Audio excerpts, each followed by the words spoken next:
Thank you, everyone. Good morning. Sorry? Yeah, I will. Great.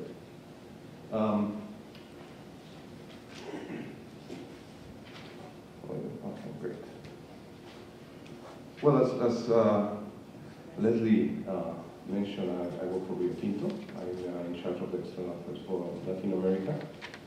Before that, I used to work for the Naranja project in Peru, which is the most important project, copper project we have actually in the region. Happy to be here. It's great to be here again, supporting the Peruvian business also. We think as Rio Tinto that we need to support these type of activities because we need to bring the government and companies closer to the investment community. If Peru is good, companies as like Rio Tinto will be good. We need a strong counterparts in the countries where we operate, such as the government and the communities. And that's what my presentation will be about. It will talk about our experience working in Peru, mainly in the last 6 to 7 years. Although Rio Tinto has been in Peru for almost 20 years now. We have been exploring deeply Peru. We have made some important discoveries in the last years, but not of the size that Rio Tinto is used to operate. So we haven't continued the development of those mines. But some of them have been taken by other companies and are coming into life as we speak. I think our exploration division in Peru has been really successful. Usually exploration divisions don't pay their investment, but the investment that we have done in Peru has paid very well the investment, which is not really usual in the exploration world. So we are very happy about that, and that talks a lot about the potential that Peru has as a mining country. So my presentation will be about how we have set up and which is our approach on the development of La Granja project. As the title says there, we think Peru is a country where the technical areas really must listen and meet all the social aspects. If you don't follow that in Peru, and that's similar. Good morning, my name is Sean Waller, and I'm certainly pleased to be here today, and thank you for attending. I will keep this very brief. I'm with Candente Copper Corp. It's just a picture of our project site in the Northern Andes, rugged country, but not as rugged as some areas in Peru. Next slide, please. I'll skip this, I'm sure you've seen those. Candente, we're Canadian-based, small-cap junior mining company based in Vancouver. Our activities are focused entirely in Peru, always have been, and with the Canriaco project, that's where it will continue. And pardon me, Candente holds a 100% ownership interest in the Canriaco Norte project in northern Peru, and in fact, we're about 30 or 40 kilometers north of La Granja that Ricardo was mentioning a moment ago. It was formed Candente was formed in 1997 by Joanne Fries, a geologist from Vancouver, and her Peruvian partner, business partner, geologist Freddie Wonke. We're listed on the Lima Stock Exchange and the Toronto Stock Exchange, and 122 million shares out currently. We're active in Peru right now, as you would expect, and we currently have about 150 people working in Peru. And this is significant because we have 3 offices in Peru. We have a management group down there. We have a drilling permit, and we're just waiting for our water permit to start drilling. But even so, we have 120 laborers on the ground working at our job site. And following on Ricardo's statement, Ricardo made a lot of good comments on how the social is as important as the technical. This is part of that. people in the rural Indian regions don't have a lot of opportunity, and part of the corporate engagement with the community is providing some opportunity. And we're doing a lot of community work and really maximizing the number of people we employ from the local communities, and that's very important. And of course, we're using, to the extent that we can, land-based engineering and environmental consultants. So we're spending a lot of money in Peru right now, as you would expect. Very briefly, the Catarata Norte project, we started drilling it in 2004, drilled off a very large deposit. I think most people in the mining industry are aware of Catarata now, so I won't go into a lot of detail on it. We are in the feasibility stage. AMAC Engineering out of Vancouver is doing that along with NIPISO.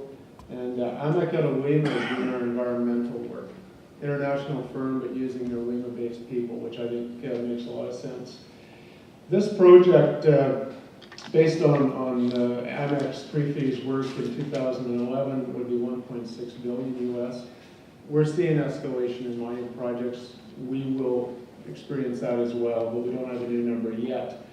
But once we're in production, similar to La Graja, we'll be one of the largest mines in Peru. And as I say at the bottom, Catarata will be a key driver for the economic and social development of Lambayeque, which is a province adjoining Cajamarca. Lambayeque is a very poor part of Peru. It needs development, and mining is really the driver that's available to Lambayeque. And the Lambayeque governments are aware of that, the central government's aware of that, and certainly, as you're all aware, the central government is very supportive of mining, but especially in the north. Thank you. And it's not going to work, but Catarata is about the center of the slide. We're about 130. Hello, everybody. My name is Lukman Shaheen. I'm the president and CEO of Panoro Minerals. Everybody calls me Luke for short. It's a lot simpler. Panoro Minerals, I'm just going to take you through very quickly, what the company's about, but more importantly, why are we in Peru? What do we think about Peru? What are the issues that we see going forward with Peru? So if we could go to the first slide. Panoro. We're a junior mining company. We're an exploration company. So the company's focus is to seek out and develop exploration stage projects, and hopefully develop a project to the stage that at some point it'll get developed either by us, by a partner, or in some other manner. But the company was founded in 1995 specifically to seek out exploration projects in Peru.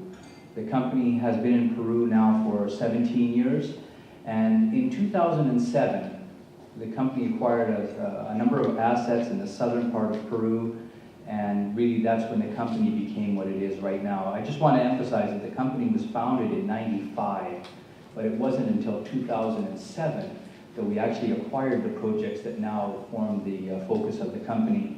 Just want to emphasize that that's a long time. It takes a long time to seek out, find the projects, raise the money, and eventually start to invest. We currently have 14 projects in Peru, so we are 100% focused on Peru. All of our assets are in Peru.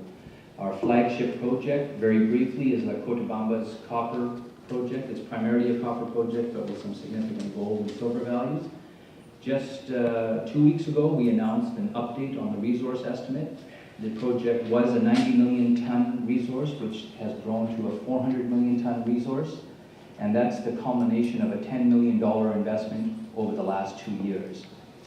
Now, following up on the $10 million investment, the company's undertaken a further $15 million investment to again grow the resource, and targeting future engineering and economic and social studies that eventually will lead into the feasibility stage.